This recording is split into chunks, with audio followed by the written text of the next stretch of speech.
Thank you for joining Planting the Seeds 101 with Papa V, where we are saved by grace through faith. Therefore, we keep the commandments of God. Do it out of love, love only. John 14:15. If you love me, keep my commandments, Jesus said. All right. Well, I got my chicken tractor out there. Trying to get some chickens out in the pasture. And they get to do their thing and free range and give us some healthy eggs. And we can move that little chicken coop around. That's why we call it the chicken tractor. Today we are on day 246, and it is titled The Drawing of the Euphrates.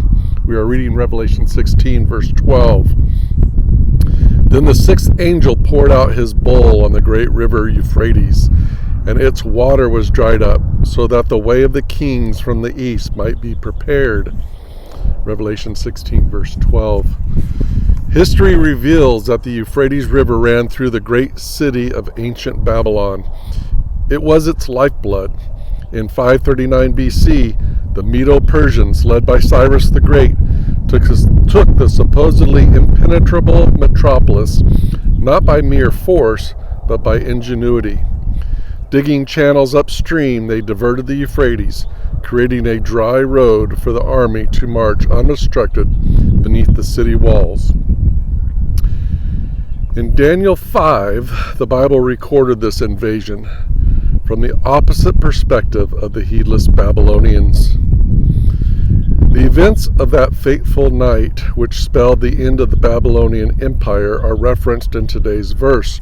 Whereas the Medo-Persians dried up the literal Euphrates, in Bible prophecy, water is a symbol for many peoples.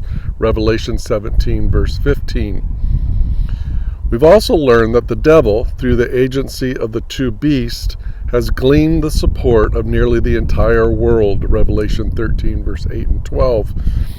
Thus, when the sixth plague dries up the Euphrates, it means that his lifeblood, his popularity, his global support dies. Those who dwell on the earth will abandon the devil's symbolic Babylon, realizing that his counterfeit system, in which they once put their faith in, is incapable of saving them. Just as the drying up of the riverbed cleared the way for Cyrus, Darius, and the army, so will this metaphorical draining of the waters usher in the kings from the east. Interestingly, the Bible labels Cyrus as a type of Christ. He was called God's shepherd, Isaiah 44, verse 28, as well as his anointed, Isaiah 45, verse 1. Jesus is the good shepherd, John 10, verse 11, as well as the Messiah, Daniel 9, verse 25, which means anointed. Cyrus was also seen as Israel's deliverer, freeing the Jews from captivity to return to Jerusalem, 2 Chronicles 36, verse 22 and 23, and Ezra 1, verses 1 through 4. Jesus is, of course, the deliverer of the world, freeing us from the prison of sin, Romans 6, verse 22, and leading us to salvation in the New Jerusalem, Revelation 21. Thus it follows that God the Father and Jesus Christ are the kings who will come to deliver their people, Daniel 7, verse 9, 13, and 14. 1 Timothy 6, verse 15, and Revelation 3, verse 21. An interesting footnote. Because of multiple dams built upstream in Turkey and Syria, the government of Iraq estimates the Euphrates will be virtually dry in Iraq by 2040.